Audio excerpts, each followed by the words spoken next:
নমস্কার বন্ধুরা, daily cooking and life স্টোরিতে তোমাদের অনেক অনেক স্বাগত। কেমন আছো তোমরা সবাই?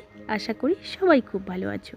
আজ আমি তোমাদের সাথে শেয়ার করব দারুণ স্বাদের একটা চিপস রেসিপি বলতে পারো, আবার আলু ভাজাও বলতে পারো। আজকে আমি এই চিপসগুলো কিভাবে বানাই সেটাই আজকে আমি তোমাদের সাথে শেয়ার করব।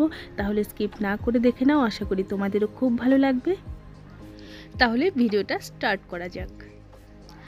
এখানে আমার লাগছে 4টা আলু, তোমরা কম বেশি করতে পারো। এখানে মিডিয়াম সাইজের 4টা আলু আমি প্রথমে খোসাগুলো ছাড়িয়ে নিচ্ছি।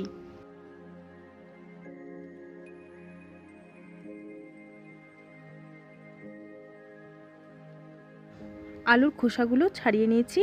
এবার গোটা আলুগুলোকেই আমি প্রথমে জল দিয়ে ধুয়ে নেব। এবারে চিপসগুলো কেটে নেব। এই গ্রেটারের সাহায্যে আমি কেটে নিচ্ছি। তোমাদের যেমনভাবে সুবিধা মনে হয় সেইভাবে করে নিতে পারো। এই চিপসগুলো পাতলা পাতলা করে কেটে নিতে হবে। আমি গ্রেটার দিয়ে পাতলা করে নিলাম। তোমরা যেইভাবে খুশি, মানে যেইভাবে তোমাদের সুবিধা হয় সেইভাবে এরকম পাতলা পাতলা করে কেটে নেবে। আলুগুলো কেটে নেওয়া হয়ে গেলে এখন আমি একটা পাত্রে অল্প জল নিয়ে নিয়েছি। জলের মধ্যে হাফ চামচ লবণ দিয়ে দিলাম। লবণটা ভালো মতো গুলে নিয়ে আলুর টুকরোগুলোকে লবণ জলের মধ্যে 10 মিনিট ভিজিয়ে রাখবো। তাতে আলুগুলো কিন্তু নরম হয়ে যাবে। ফিরে এলাম 10 মিনিট পর। আলুগুলো যথেষ্ট নরম হয়ে গেছে। তোমরা এখানে আলুগুলোকে 5, 7, 10 মিনিট রাখতে পারো। যতক্ষণ না আলুগুলো এইরকম ভাজ হয়ে যাচ্ছে ততক্ষণ কিন্তু জলে ভিজিয়ে রাখতে হবে। একদম নরম হয়ে এইরকম ফোল্ড হবে আলুগুলো, ততক্ষণ পর্যন্ত আলুগুলো জলে ভিজিয়ে রাখবে।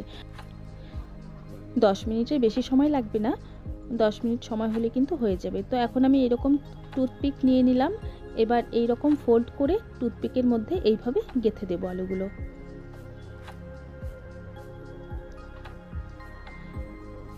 একটা টুথপিকের মধ্যে এইরকম টুকরো আলু 5টা করে আমি গেঁথে নেব। তো একটা এরকম সোজা করে গাঁথবো, আরেকটা এইভাবে সোজা করে গেঁথে ঘুরিয়ে দেব, তাহলে দেখতে সুন্দর লাগবে।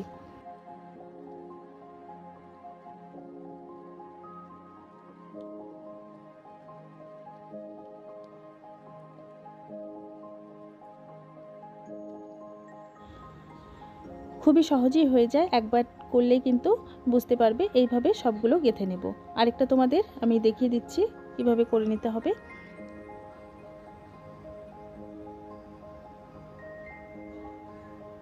আলুগুলো যেহেতু নরম হয়ে গেছে, একদম অসুবিধা হয় না, সুন্দরভাবে এইভাবে হয়ে যায়।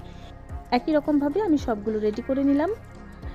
এখন কিন্তু জলের থেকে উঠাবো না, জলের মধ্যেই ভেজানো থাকবে। অন্যদিকে আমি 3 চামচ ময়দা আর 2 চামচ কর্নফ্লাওয়ার মিশিয়ে নিলাম একসাথে। এবারে আমি এর মধ্যে সামান্য কাশ্মীরি লাল লঙ্কার গুঁড়ো দিয়ে দেব, আর দিয়ে দেব লবণ।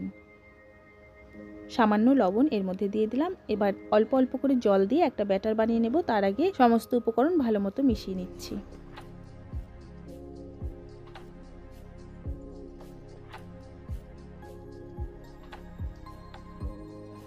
এবারে অল্প অল্প করে জল দিয়ে একটা পাতলা ব্যাটার তৈরি করে নেব। বেশি ঘন হবে না ব্যাটারটা, একটু পাতলাই হবে। অল্প অল্প করে জল দিয়ে একটা ব্যাটার বানিয়ে নেব।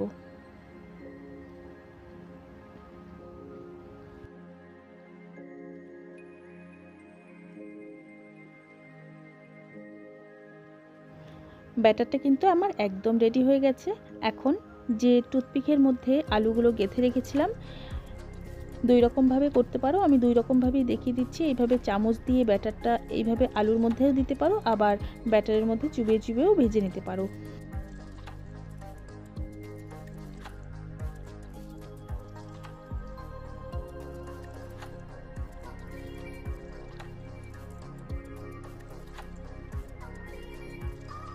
এইভাবেও করতে পারো, আবার এইভাবে ব্যাটারের মধ্যে ডুবিয়ে নিয়েও করতে পারো। যেইভাবে সুবিধা হয় সেইভাবে কিন্তু করে নেবে।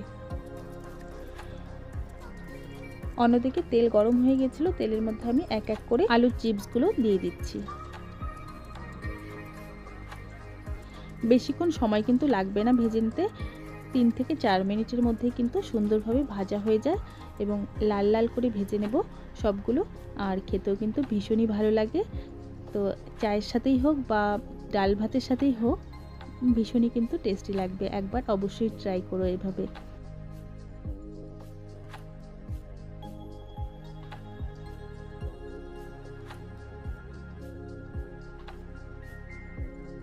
সাইড দিয়ে আমি আরও কয়েকটা দিয়ে দিচ্ছি। আর গ্যাসের ফ্লেমটা কিন্তু মিডিয়ামে থাকবে।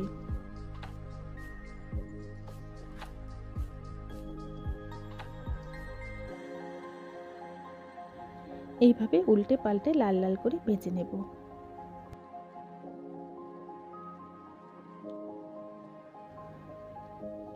সবগুলো ভেজে নেওয়া হয়ে গেছে, এখন তুলে নিচ্ছি। সুন্দর লাল লাল করে ভেজে নিয়ে আমি তুলে নিচ্ছি। ছোট থেকে বড় সবারই কিন্তু ভীষণই পছন্দ হবে আশা করি। একবার তোমরা অবশ্যই ট্রাই করো। তাহলে আজকে এই পর্যন্তই, আবারও ফিরে আসবো অন্য কোনো দিন অন্য কোনো রেসিপির সাথে। আজকের আমার এই রেসিপিটা ভালো লাগলে লাইক শেয়ার কমেন্ট করে দিও। আর আমার বন্ধুরা এইভাবে আমার পাশে থাকার জন্য অসংখ্য ধন্যবাদ। আর নতুন যারা আমার ভিডিও দেখছো, আরও নতুন নতুন ভিডিও পাওয়ার জন্য আমার চ্যানেলটিকে সাবস্ক্রাইব করে পাশে থেকে যেও। ধন্যবাদ।